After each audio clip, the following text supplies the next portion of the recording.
Well, a big moment today here, guys. Kind of a short video to go with it. It's the big moment here. Season 5, the Icebrood Saga, is over. This is the final patch. I'm here to talk you guys through the general game changes. There won't be any spoilers here. In fact, the footage in the background I will have as some of the leftover Super Adventure Box. We were playing Super Adventure Box until just an hour ago. Now the patch is out. That has closed down and this final release is coming. Now, if hopefully you've kept an eye on my channel over the week, you'll already know that they've announced there's some kind of big new world boss with different modes. There'll be a story mode, and then there'll be a public mode with 70 people, a private mode with 50. It seems like it's going to be some big epic Dragon v Dragon stuff, but since I haven't played it just yet, you guys don't have to worry. There won't be any spoilers. That's going to be in an upcoming video. For now, we'll just chill with the general non-spoiler content of the other changes coming into the game. I will remark as well, there was a massive announcement for all the stuff we have to look forward to right up through this next summer. They did one of their quarterly reports. They actually announced the announcements for End of Dragons. There's a ton to dive into there from their official website. But again, that's going to be another video. Instead, here's what they said about Chapter 4. They gave us a screenshot that we've already seen, and they said it's live. I mean, this is some of the least I've ever seen them do to accompany a big release. I mean, this is the finale, and this is what they say, Judgment's out. Cool. Going over to the forums and the wiki then for the more substantive changes. Here's what they say. New release, Champions, Chapter 4 Judgment. With their allies gathered and the future of the world hanging in the balance, the Commander and Aurene must confront the twin Elder Dragons before their war consumes Tyria. Join with your friends to bring an end to the chaos in the final chapter of the Icebrood Saga's finale. The final battle of the Icebrood Saga is here, Dragonstorm. You can complete achievements, claim new rewards, and earn daily treasure in this instance meta event as you execute the plan to preserve the balance in the Dragon cycle. I like this comment. It's actually some lore information here, because it feels like the story kind of forgot about the balance of magic and the destruction of Elder Dragons, but the patch notes are affirming it's still a thing.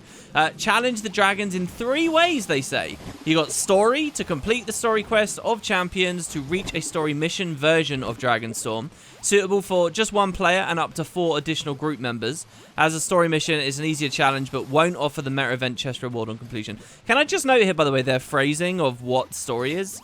It's calibrated for 1 player, and you can bring 4 as well, but they're basically tacitly acknowledging there that it will break the scaling if you add 4 friends.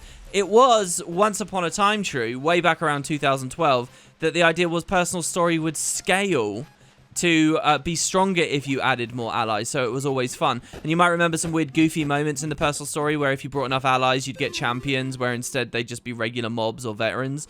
The devs really don't do that anymore. Sometimes they'll do some special fun mechanics though.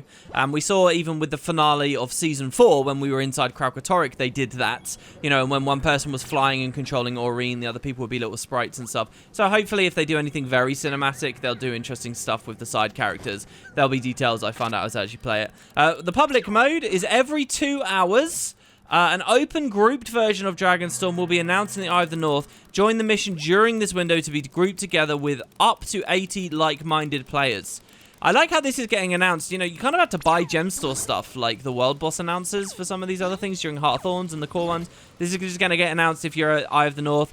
This is really kind of cool to me, because even though now the Icebrood Saga is over, they've added a big meta event. Presumably we'll have a lot of ambition to play at the Eye, and there's still going to be, that's going to be a big popular hub filled with players for a long time. Except now, instead of people grouping just for Dragon response missions and strike missions and the Vision of the Past, they're also grouping now there for this meta event. I like that idea. And then finally, there is private.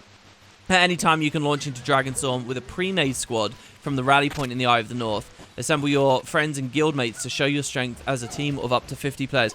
This is actually a really smart format. This is the kind of format, I think, that might be able to bring back interesting open world events like Triple Trouble, like Tequatl, because one of the big problems with those, when you were like a coordinated group trying to deal with it, was you really wanted your own instance for your 50 members, and second, if you failed, it really sucked having to wait another 2 hours just for another shot. This kind of fixes both of those, and I hope the tuning is interesting in private for sure.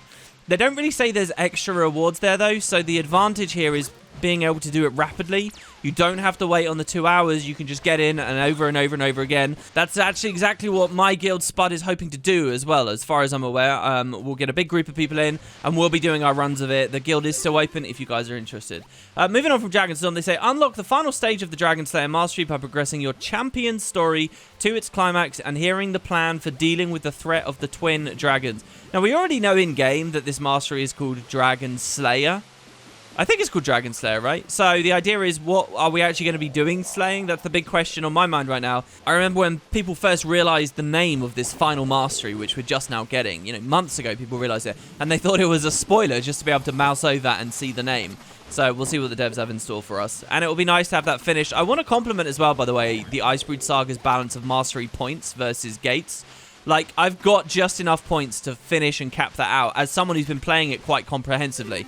And there are more achievements I can do to overcap on points, but it feels like a really good balance. A balance they did not hit with Core, Heart of Thorns, or Path of Fire. The Icebrood Saga did do pretty well on this. I hope the XP feels good as well. It did on the last release. After completing all the story steps of the Icebrood Saga, you can return to the Eye of the North to receive a small token of appreciation. Some kind of concluding celebration epilogue instance there, maybe? Which I was kind of hoping would be its own patch, but looks like it's there. What is the item? Maybe it leads into some of their news about End of Dragons. If I remember rightly, the bonus Living World Season 2 cutscene that teased about Heart of Thorns was given through an item, wasn't it? And didn't they do something similar with the Path of Fire Eye of Janthea one? You know, you could double-click at any time to see this thing. Is that what's going on there? Oh, I'm so foggy on some of those older details. Maybe you guys in the comments can round that out for me. Oh, and do be careful with spoilers in the comments as well. Since I will be putting in the title of this that it's spoiler-free, I don't want to ruin it for too many people. Updated dragon response missions to clarify their group size options. Pretty boring. Fix an issue that could prevent Karnak from offering his post-mission conversations in Caledon Forest's dragon response mission. It's weird to read this note here because I can't remember whether I actually got his post-mission conversation at this point. I'm doing them so regularly for the currencies and stuff, and one of the things I'm hoping this patch does is actually add more ways for me to spend these currencies. So, shouldn't be too hard to check next time in Caledon Forest anyway. Next, we've got the World Polish section. This is not Icebrood Saga. This is just general Guild Wars changes. That we have a tweak for the Cursed Shore this time. It's not Thunderhead. Fixed a bug that would sometimes cause the accompany Rakan as he tests Merla's undead camouflage potion event to stall. Think about that. Stalling bugs a decade after this stuff was made. Because don't forget, a lot of this was made in like 2011, right? Or earlier. And they're still managing to nail them out. Fix an issue that caused the Eye of the North's prompt for daily strike achievements to be out of sync with the daily strike. I do these nearly every day. I've never seen that come up. What on earth was causing that? General, they added gutturals to the following player emotes: Shiver, Play Dead, and Stretch. So these are the new ones you get from the Icebrood Saga. And aren't there two versions? Isn't there like two versions of Shiver? What this means is your character will make some kind of groan or vocal noise. I guess these weren't here because the emotes were being largely added around the onset of COVID and the voice acting issues, maybe. Or they just missed it first time. Under items, one little change that I don't really understand because I got this item before whatever issues had cropped up. The Elegant Artificer's Backpack. So this is one of the backpacks you can progress through as you learn to be an artificer, which generally I actually quite like. You've probably seen when I'm on healing setups in my videos, usually I have one of these backpacks on. The recipe has been restored. The recipe was restored? How was the recipe ever lost? I thought they were discovery recipes for those. In any case, whatever issue there was getting access to that is now gone. And that's it really for the main stuff. There is obviously Black Lion. They did a little post about some of the new items that are there. There's a new chest. What I'm most excited about is that bit at the bottom, improvements and updates. The guaranteed wardrobe unlock, armor, and weapon have been updated again, which is pretty good. I'm excited to see what they've added to those. I kind of can't utilize these for now. Anyone who was following my account progress a year ago may remember I could just double-click these instantly and get all kinds of goodies. Now that they've added so many weapon sets through the Icebrood Saga that I haven't completed, I've kind of got to wait until I finish them. And then I can get back to using these unlocks. But they've continued to update them, and that's pretty nice. So there you have it, guys, really. Those are the general patch notes. I hope this isn't too underwhelming of a video. I do have another episode of End of Dragons Daily coming out later today, which I actually recorded before all of this news hit. And then a very special video about a big blog post they've done, which glosses over End of Dragons, all kinds of, like, new content that's coming to the game over the next few months, and what the interim period will be filled with. And you really don't want to miss that. So check that out on my channel. I'm planning on recording it in just a second, so it'll go out very soon after this. Thanks for watching, everyone, and I'll see you all super soon. Take care now, have fun in the patch, and then when I'm done with all these videos, I'll be playing it with you. See you guys.